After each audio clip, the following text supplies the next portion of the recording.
Detoks ritualas, kas tai yra? Vat yra valantis šampūnas. Turbūt jau girdėjote, ar ne? Valantis šampūnas, kurį naudojate kartą per savaitę, čia vat būtent apsunkusiem plaukam, ar nešvariem, ar jau odai tokiai sunkiai, riebaluotai.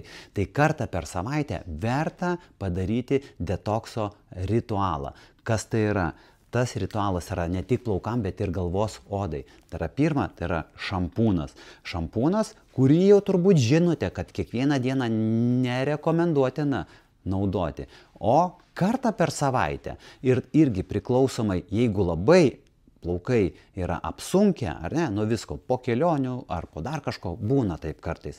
Tai vat su juo reikėtų išplauti 2 kartus. Bet po jo plovimo plaukai labai šiurkštus. Taip jisai išsivalo, bet plaukai būna tokie šiurkštoki, nu jau švarus.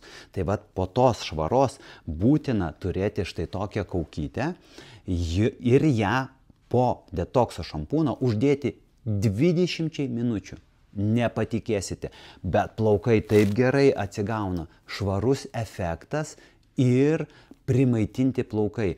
O kuom gera šita kaukytė, tai kad jinai turi ir argano, ir makadamijų aliejus, kurie labai teigiamai veikia odą. Ne tik plaukus, bet ir odą. Taigi išsivalius viską, pamaitinti odą yra būtina. Dėkoju.